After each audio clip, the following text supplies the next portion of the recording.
अभी की बात करी जाए ना, तो अभी के टाइम पर आप शेयर मार्केट को, कमोडिटी मार्केट को, क्रिप्टो को, फिजिकली गोल्ड की बात करो, कहीं भी देखो, हर जगह पर ना लगातार क्रैश पर क्रैश हो रहे हैं।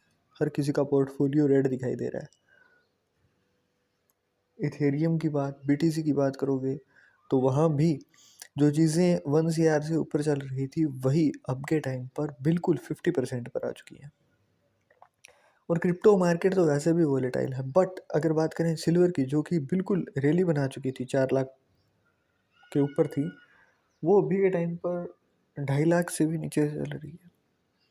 अब ऐसे में करना क्या चाहिए? एज एन इन्वेस्टर बात कर रहा हूँ मैं आपसे। मैं ये नहीं कह रहा हूँ कि आप जा कर के मेरी इस एडवाइस के बाद में सिल्वर में पैसे लगा लो, गोल्ड में पैसे लगा लो, इथेरियम खरीद लो, बिटकॉइन खरीद लो, इंडेक्स खरीद लो। मैं नहीं कह रहा हूँ। मैं बस इतना कहना चाह रहा हूँ, अगर आपको ये लगता है कि ये जो सिचुएशन है उसके बाद भी लोग जिंदा रहेंगे, धरती पर इंसान होंगे, है ना, हमारी ये जो नस्ल है इंसानों की, वो ख़त्म नहीं होगी, तो बिल्कुल भी पेसिमिस्टिक होकर के नेगेटिव थॉट्स या फिर ये जो यहाँ पर सो कॉल्ड आपको फाइनेंशियल गाइडेंस देने वाले इन्फ्लुएंसर्स हैं, उनको फॉलो करके एक भी डिसीज़न मत दो, एक भी डिसीज़न मत लो, मेरी भी मत सुनो। अगर आपको ये लगता है ना कि हाँ ये चीज़ें हैं तो ये रिजॉल्व हो जाएंगी, क्योंकि हर बार जब भी वार लाइक सिचुएशन बनी है ना, उसके बाद में मार्केट्स ने वापस कम बैक किया है।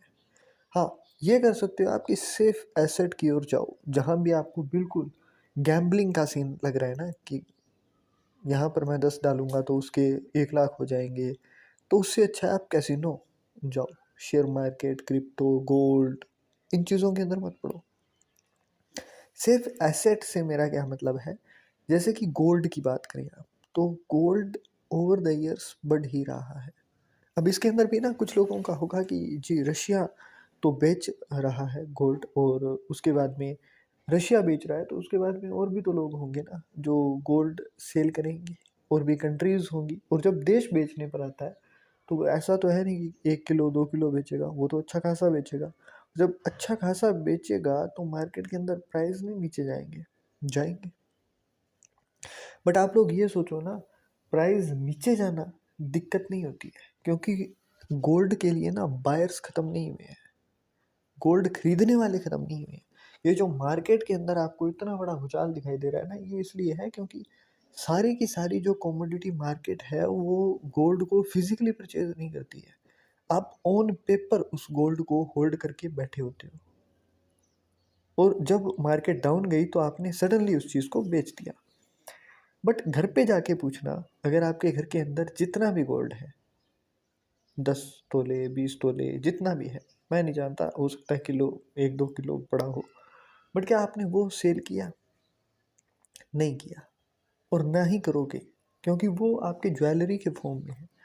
और वैसे ही हमारे देश की बात हो या फिर कहीं की भी बात हो, गोल्ड अगर सेल होगा ना तो गोल्ड खरीदने वाले लोग होंगे।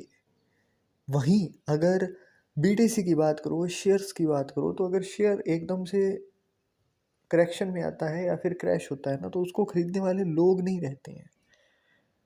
रिसेंटली जब एक न्यूज़ आई थी बाहर की HDFC बैंक की, है ना, तो उसका जब शेयर एकदम से नीचे गिरने लगा ना, तो क्योंकि वहाँ पर मैनेजमेंट के अंदर एक बड़े पद पर इंसान जो था उसने रिज़ाइन किया, और वो भी ये कहते हुए कि मेरी एथिक्स के खिलाफ कुछ हो रहा है, इसलिए वहाँ पर इन्वेस्टर्स का जो ट्रस्ट है वो ब्रेक हुआ। तो जो मेन रीज़न था वो था ट्रस्ट ब्रेक हुआ, इसलिए शेयर टूट रहा था। बट गोल्ड के मामले में, सिल्वर के मामले में, इन चीज़ों के अंदर ऐसा कुछ नहीं है। सेम अगर आप उसी बैंक की ही बात करोगे ना, HDFC की, अगर वहाँ पर आप ओवर द ईयर्स की बात करोगे, तो क्योंकि वो इतना बिगर बैंक है कि उसको फेलियर के अंदर लेकर के जाना, इंडियन गवर्नमेंट की बात हो, RBI की बात हो, अफोर्ड नहीं कर पाएंगे, क्योंकि HDFC बैंक भारत के 3 बड़े बैंकों में से एक है, ना, प्राइवेट सेक्टर का है बट फिर भी बड़े बैंकों में से एक है। तो बैंक तो फेल नहीं होगा, बट हाँ करेक्शन आई है, वो भी हो सकता है कि आपको थोड़े से टाइम के अंदर ही ठीक होती हुई दिखाई दे जाए।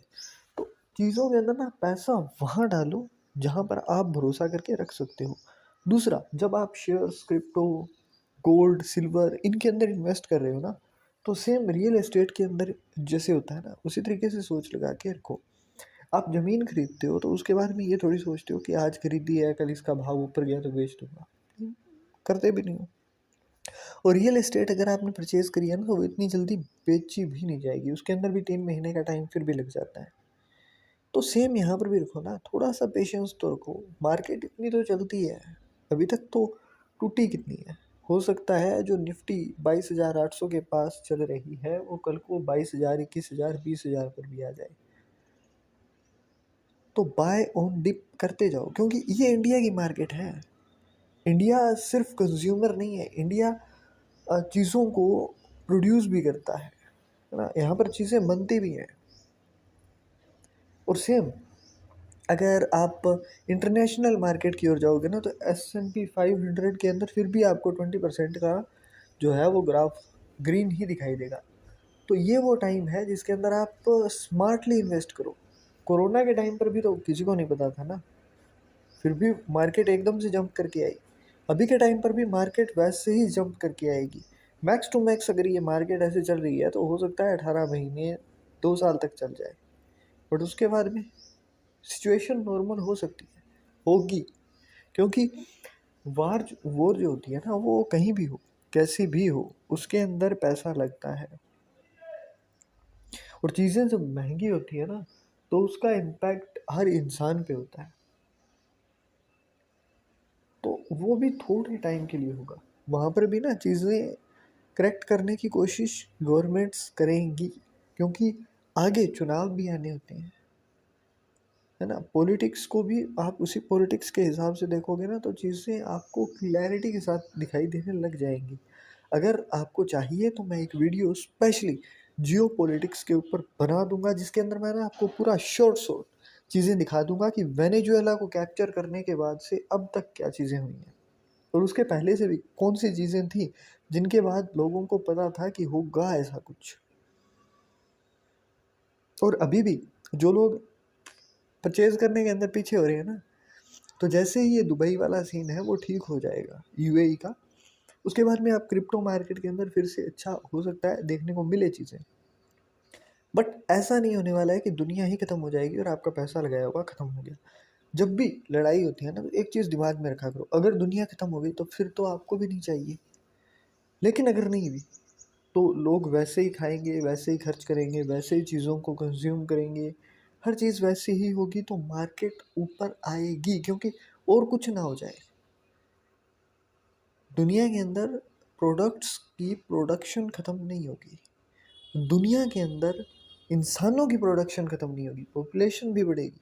तो दोनों ही चीज़ें जब बढ़ रही हैं, तो आप कैसे सोच सकते हो कि मार्केट्स नहीं ग्रो करेंगी? करेंगी।